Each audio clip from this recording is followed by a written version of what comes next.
Ibsa adda bilisummaa Oromoorraa kenname qabna. Labsiin farra shororkeessummaa mana maree ministeerotaatiin dhiyaate deemsa karaa nagaatti hulaa cufuuf kan ta'e jaamee bocameedha jedha addi bilisummaa Oromoo ibsa adda bilisummaa Oromoorraa kenname. Seerri farra shororkeessummaa mana maree ministeerota Itoophiyaatiin gaafa caamsaa takka 2020 takka dhaabota adda bilisa baasaa uummata Tigraay fi Shanee jaaman tarree dhaabota shororkeessootti ramaduuf jaamee qophaa'ee ta'e jaamee humnoota hidhatan suduudan maree siyaasaa irraa fageessuu fi walumaa galatti daba maree siyaasaa dankoof itti yaadamee godhameedha jedha addi bilisummaa Oromoo. Seera qophaa'e kana keessatti jechi Shanee jiru akkamiin akka itti dhimma bahame beekuu baannus akka tilmaama keenyatti garuu jechi Shanee jiru nama lammii Oromiyaa ta'ee fi kan dhaaba paartii badhaadhinaa hin deeggarre hundaa jedha.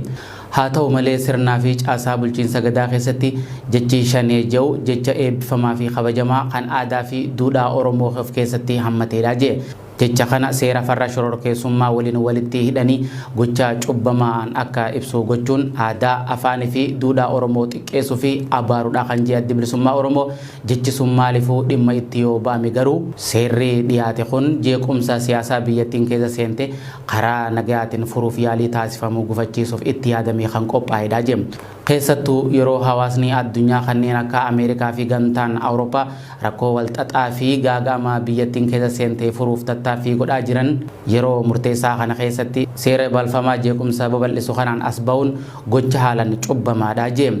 Murni Itoophiyaa irratti amma aangoo qabatee jiru seera qabeessummaan isaa onkololeessa 2020 takka waan raawwateef biyyattii kan bulchaa jiru karaa seeraan alaa ta'een akka ta'e eenyu biraayyuu dhokataa miti kan jedhe ibsichi. Manni maree ministeerota paarlamaan biyyattii akkasuma aangoonni mootummichaa guutumatti seera qabeessummaan isaanii waan dhumateef seera baasuufis ta'ee seera bahee jiru hojiitti hiikuuf mirga seeraa fi heeraa hin qabanii jedhe. Itoophiyaan jeequmsa heeraa keessa seentee waan jirtuuf seerri shororkeessummaa kun otuma paarlamaan raggaasifamellee paarlamaan suruu seera qabeessa waan hin taaneef seera raggaasisuufis ta'ee filannoo gaggeessuuf seeraan alaa jedha. Kana malees seera shororkeessummaa kana qaama seera qabeessa hin taane kanaan labsuun qaamni aangoo biyyattii dhuunfatee jiru kun waraana jeequmsaa fi dhiittaa mirgoota namummaa gaggeessaa jiru jabeessee itti fufuuf kan murteeffate ta'uu mul'isaa jedha. Jeequmsa biyyattiin keessa seentee jirtus akka malee hammeessa kan jedhe ABO'n asirratti kan hubachiisuu barbaannu seerri farra shororkeessummaa amma qophaa'e kun labsii farra shororkeessummaa bara 2009 lakkoofsa 652 muraa 2009 mootummaa Addaawaayitiin qophaa'ee hojiilee hacuucaa kan diinota siyaasaa kanneen akka ABO adda bilisa baasaa biyyoolessa Ogaadeen Gimboo 7 dhabamsiisuuf gochaa raawwataa turan seera qabeessa taasisuuf maqaa shororkeessota kanneen akka Al-Shabaab fa'aa gaanfa Afrikaatti lola maqaa joon itti fayyadamaa turan waliin garaagarummaa hin qabu. Seerri bara 2009 sun mormitoota siyaasaa ittiin ukkaamsuuf miseensota hooggantootaa fi deeggartoota isaanii ittiin hiraarsuuf dhimma bahamaa ture. Gartuun mootummaa qabatee jiru kun hacuuccaa taasisaa jiru seera qabeessa taasisuuf tarsimoo kana qopheeffatee as ba'e. Seera farra shororkeessummaa kana labsuun ammallee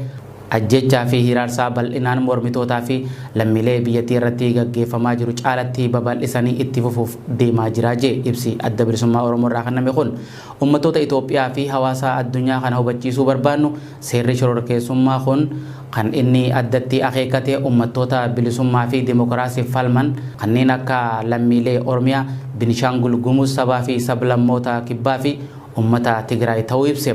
Kanaaf lammiileen Oromiyaa fi uummattoonni Itoophiyaa kanneen biroo balaa dhufaa jiru kana beekanii of eeggannoo akka godhanii fi rakkoo siyaasaa fi lubbuu fi jiruuf jireenya isaanii gaaga'aa jiru kanaaf waraanan otoo hin taane mariidhaan akka hiikamu akka harka wal qabatanii qabsoo godhan addi bilisummaa Oromoo akeekkachiise. Kana malees filannoo biyyaalessaa otuma jiraatellee haala biyyattiin meeshaa waraanaatiin dhuunfatamtee jirtu kanatti filannoon hirmaachisaa ta'e nagaan adeemsifamuu waan hin dandeenyeef gartuun mootummaa qabatee jiru kun filannoo jaamisan waliin dha'uuf akka akeekkate seerri amma baafame kun ragaa bahaa jedha. Dabalataanis hawaasni addunyaa kan beekuu barbaannu gartuun aangoo qabatee jiru kun sirna deemsa karaa nagaatiif karaa cufee mormitootatti seera sirnaan alaa dhimma itti ba'uun maqaballeessii sobaa itti maxxansee diktaataraa ta'ee aangoo irra turuuf kan murteeffate ta'uudha. Keessattuu seerri shororkeessummaa kun maree siyaasaaf karaa cufee mormitoonni akka dorgommii keessa hin seennee godhuuf waan akeekkateef dhaabbatoonni kanneen akka gamtaa Afrikaa, mana maree nageenya mootummoota gamtoomanii, gamtaa Awurooppaa fi kanneen dhimmi isaan ilaallatu hundi seera farra shororkeessummaa kana akka jabeessanii morman gaafanna. Kana malees gartuun aangoo qabatee jiru kun akeeka duula waraanaa fi jeequmsa keessa seenamee fi yoo itti fufe keessaa ba'uun rakkisaa ta'e kana hatattamaan akka dhaabu dhiibbaa barbaachisu akka godhan gaafatee jira.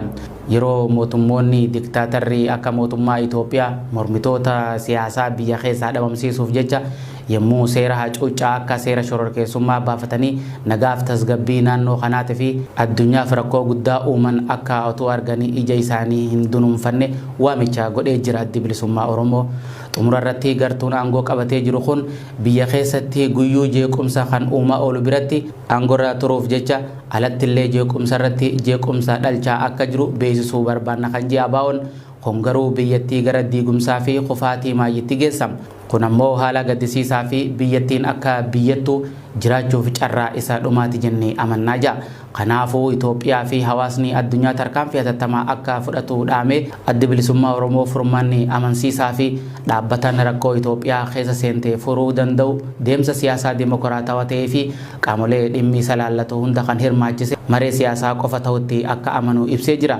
Kanaafis humnoota dhimmi isaan ilaallu hunda waliin fala soquun kanaaf rakkoo jiru nagaan furuuf walta'iinsa ijaaruuf akkasumas garaagarummaa jiru dhiphisanii biyya waloo dimokiraatoof ta'e ijaaruuf fedhii qabaachuu fi qophii ta'uu addi bilisummaa Oromoo ibsa baase kanaan hubachiisee jira. Injifannoo uummata bal'aaf adda bilisummaa Oromoo caamsaa 3 2020